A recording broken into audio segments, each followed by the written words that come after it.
Good day, everyone. Still on biology and society.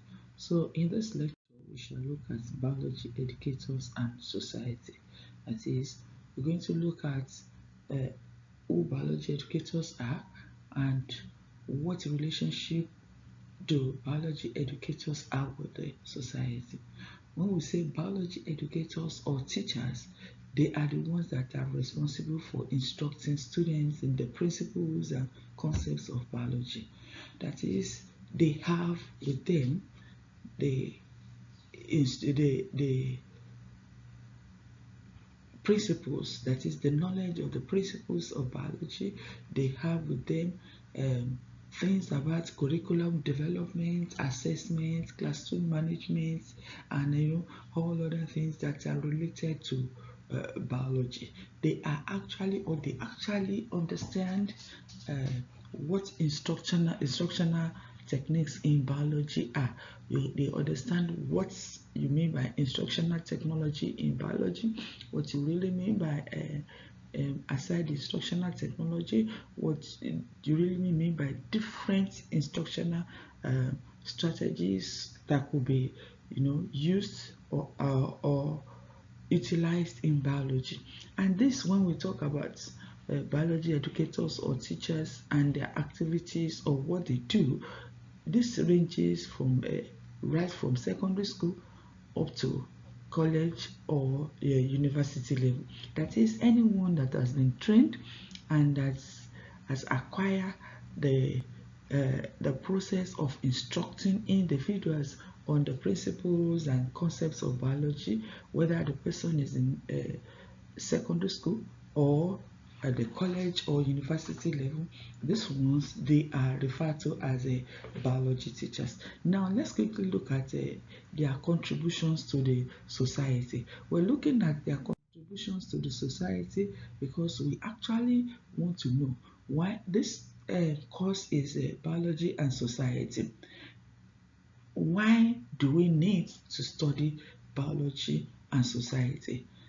And you are pre-service teachers, that is, you are teachers under training, and you're taking this course. You need to understand the relevance or the interplay on the relationship between biology educators or teachers and society. Why do you need to learn this course? Why do you need to know about this? So as you are pre-service teachers, you are under training.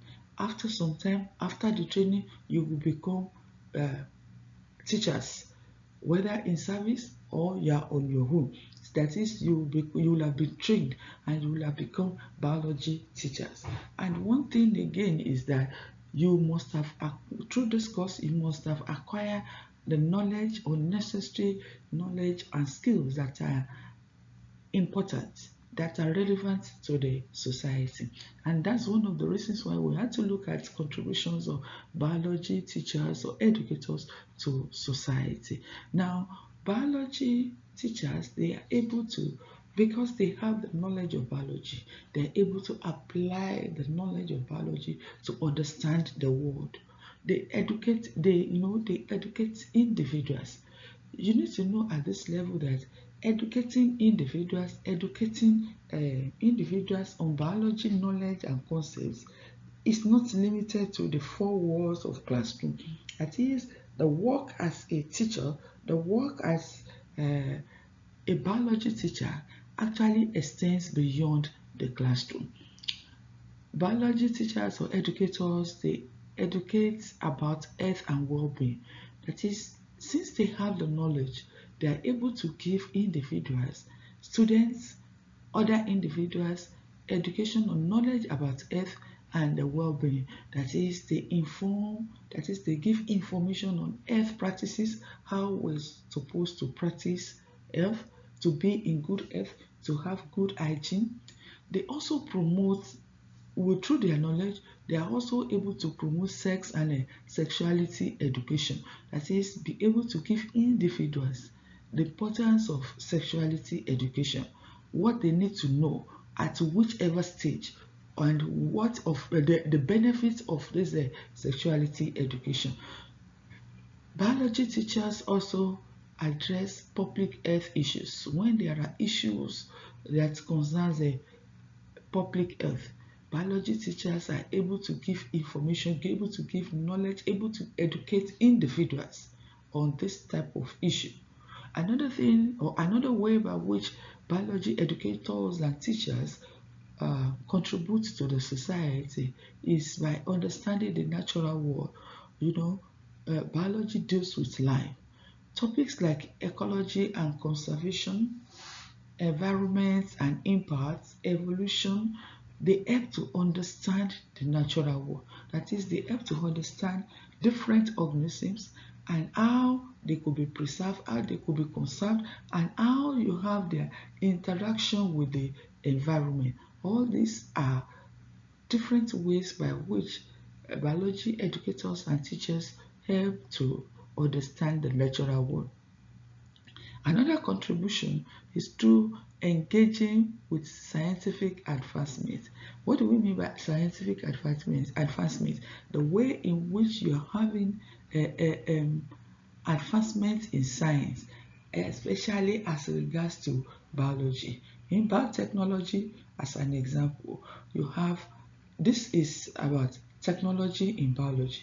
So as we have this type of a scientific advancement, that is, as we have advances in biology, advances in scientific advances, you have teachers in biology, educators in biology, giving this information, giving this knowledge to individuals. So they engage individuals, they give the knowledge, they carry out research, find out things or how you could have a technological advancement, and this type of thing is being given to, this type of information, this type of knowledge in scientific advancement are being given to the public. The information, the knowledge will be given to the public, and they are also involved.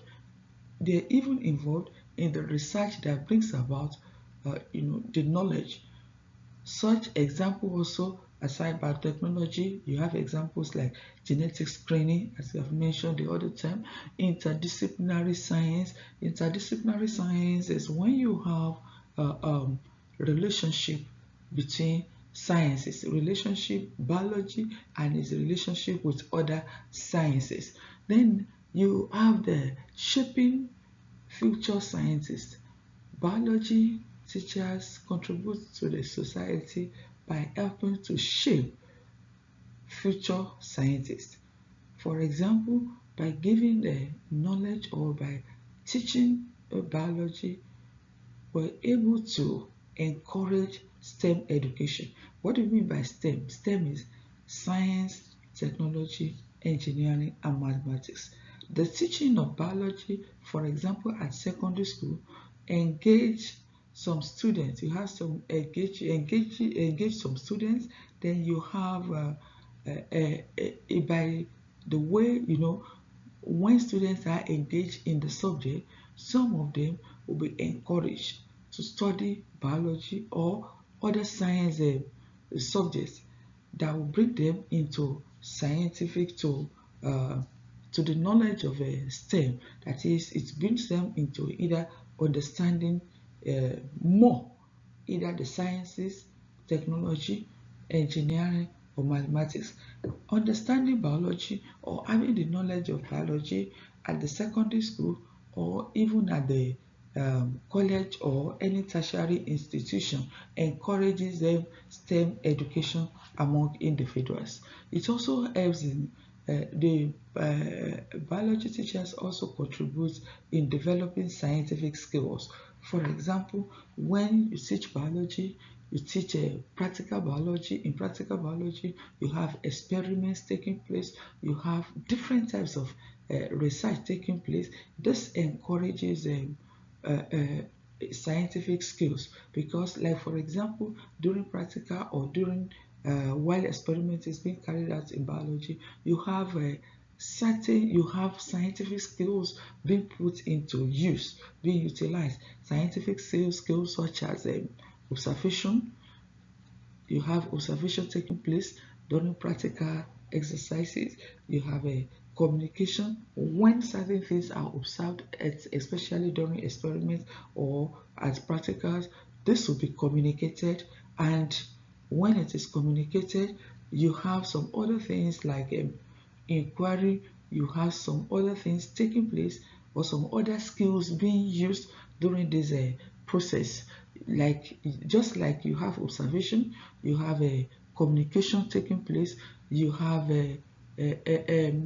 you have communication taking place, then you have even experimentation as part of it, because experiment is part of a scientific skills. You have all the scientific skills being put into use, being put into practice, and as this is being put into practice, you have continuous development of scientific skills, and this fosters a passion for science. That is, it helps some students or some individuals to have passion for science. That is, help them to actually understand science, to actually enjoy science. One thing about science is that you have to enjoy it to know it. You have to enjoy it to learn it. You have to enjoy it to be a part of it. So this brought us to the end of this topic, contributions of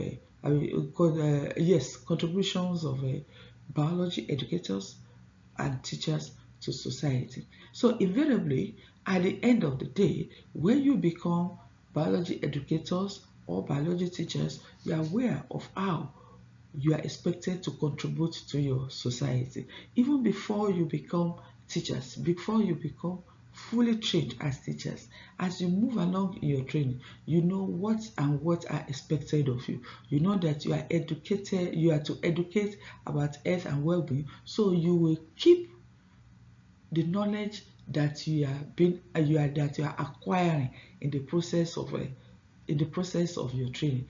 You know that yes, you as a custodian of health practices, that is, as a custodian of information on health practices to fellow students and other individuals, you need to actually acquire this knowledge. You need to actually be a custodian, keep this knowledge, so that you'll be able to address public issues within yourself, within the community that you find yourself. And another thing is that you will be able, with this, you'll be able to understand and have a conviction that biology education is not limited to just classroom. There are some other things, usefulness. There are some other ways by which, as teachers of biology, you contribute to the society, and the society actually benefits from the knowledge that you have acquired.